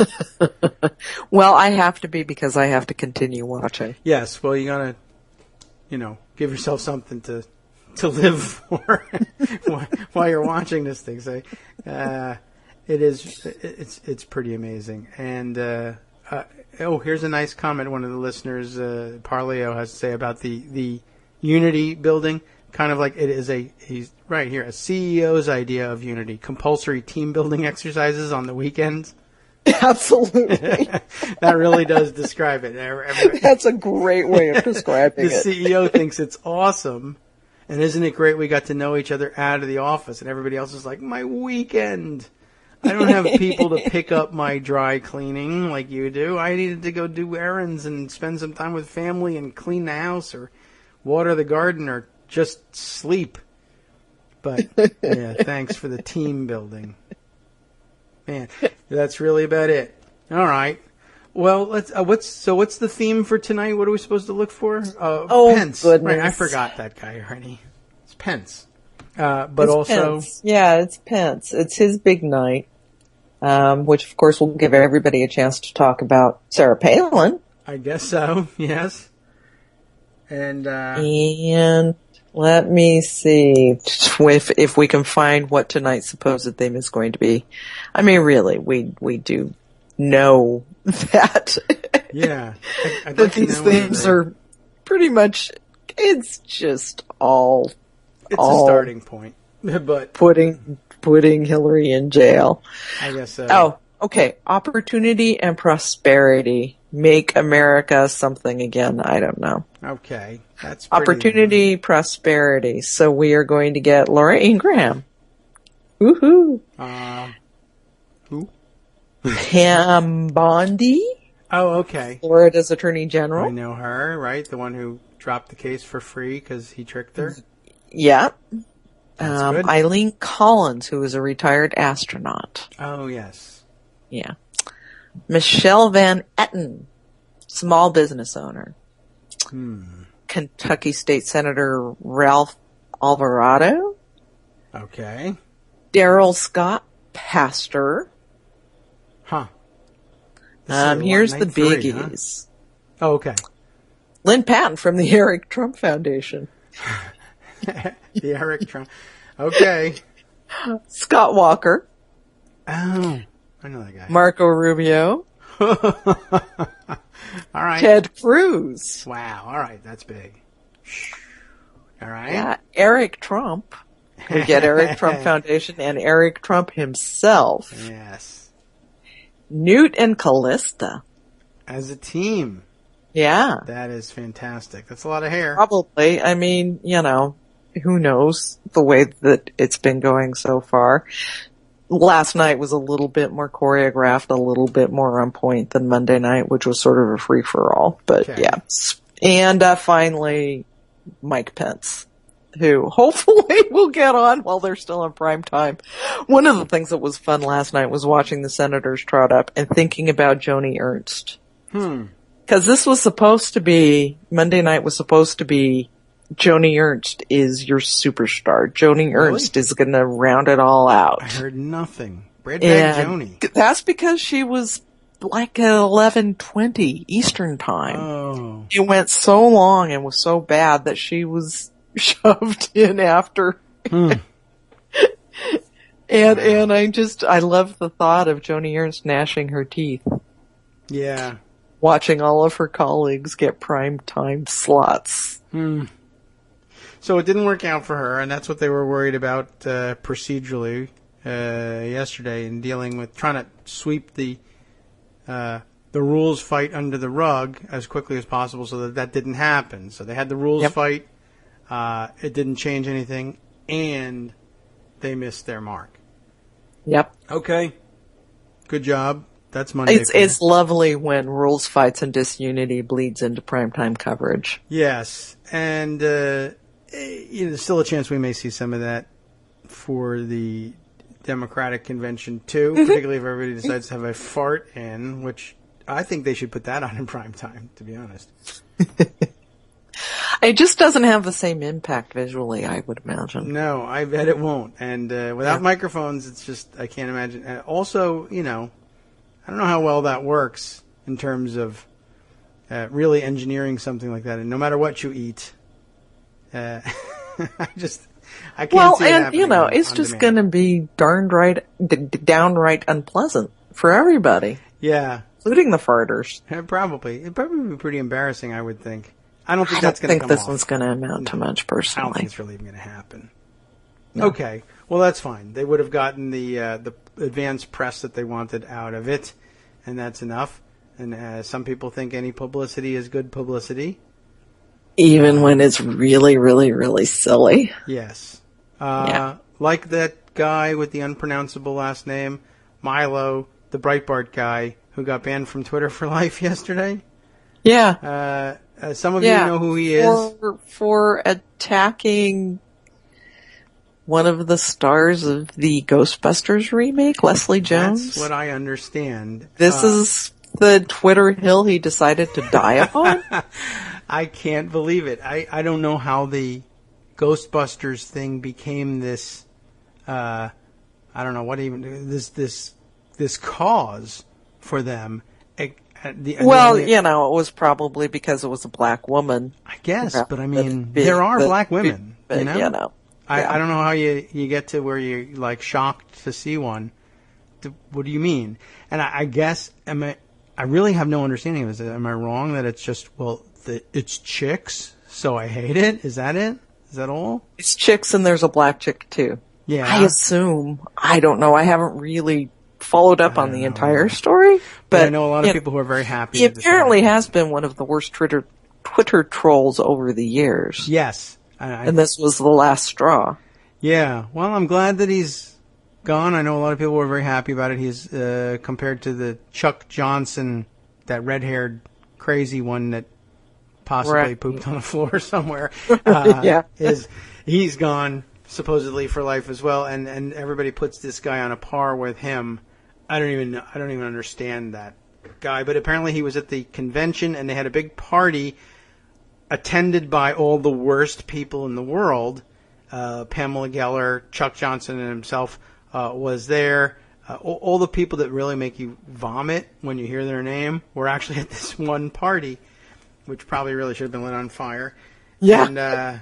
And they're all hanging out in Cleveland, and they're not even really being kept at arm's length by the convention attendees either.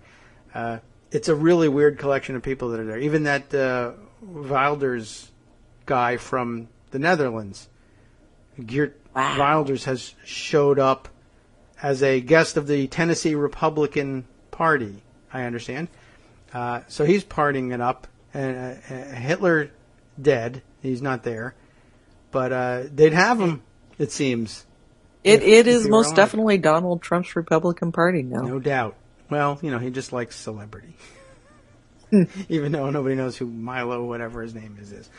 All right. I don't know. So you're on duty again for live blogging tonight? Tonight and tomorrow night. Okay. Sleep in Friday? Maybe? Probably not. Right. But maybe take off a little early on Friday. Well, it's hard work. And I am off next week. Oh, are you? Okay. Well, good for you. Going anywhere or just relaxing? Staycation. Good. Actually, it's getting my mother's house and acre ready to sell. Okay. So. Getting those things off your mind is as good as a vacation sometimes. Clearing the plates. No, but it has to happen, and it's going to be good to have it done. As good as my vacations. My vacations are terrible. That's why I don't do them. All right. Well, thank you very much for coming by. I know it takes some time out of the day to do this, and it's a busy, busy time. Good luck with tonight. Thank you. And thank you. Pop in if you feel like it. Yeah, maybe I got to arrange to do something like that. I feel disconnected from the whole thing, but wow, it's so easy to disconnect yourself from Republicans and what's happening in their world, and it feels so good to do it. It really does. I'm looking forward to next week tremendously. Although I will miss the Democratic convention, so I'll be watching. Yes, but won't that's necessarily be maybe chiming in on the front page of Daily Kos. Very well. You know what? You deserve the time. Thanks for coming by today and sharing your thoughts about it. And then Congress is going to come back at some point later on down the road, and we'll check in with you on that. After the 7 weeks of August, yeah. Right. Yeah. The longest August ever. Okay. Take care. Thanks, Joan. Enjoy next week. And, we'll look forward to hearing from you again in 2 weeks then. Absolutely. Terrific. Thanks. Take care. Joan McCarter, senior political writer, of course, at Daily Kos, closing out the show here and bringing us right up to our outro music time. There really is little else to discuss politically here in the United States at this point, other than the embarrassment that our country is suffering because the Republican convention is going on. But at least you can, once in a while, get a couple of chuckles out of it. What are you going to be chuckling at when it comes time for the after show to come around? I have some idea about that. Today being Wednesday. In fact, Wednesday's child is full of Whoa Wednesday.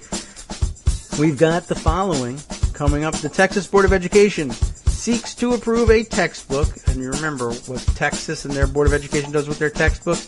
They want to approve a textbook on Mexican-American history that purports that Mexicans don't work vigorously and want to destroy society. Why even have a book? I mean, really, come on. This is just really nuts. What's going on? You want to write a book? You think you have a terrible idea for a book and you figure no one will ever believe what I have to say in the book? Move to Texas. You can sell it as a textbook. Okay. What else have we got? Debt collectors are still harassing former students of the defunct for-profit Corinthian colleges, 2 Corinthians in fact, over its fraudulent loans, and public school defenders armed the Democratic platform to rein in unaccountable Daily charter Kos schools. Radio on networksradio.com. Amen. You have been listening to the Kagro in the Morning Show with David Waldman. That's probably not an inaccurate description to say they armed the Democratic platform. They amended it so that we would be armed to rein in unaccountable charter schools. What else? On the last half, a federal judge denies the pretrial release for Rage Rush Rebellion militia leaders Ammon and Ryan Bundy. And a troubling study concludes, we have not been imagining it, upward mobility has been a myth.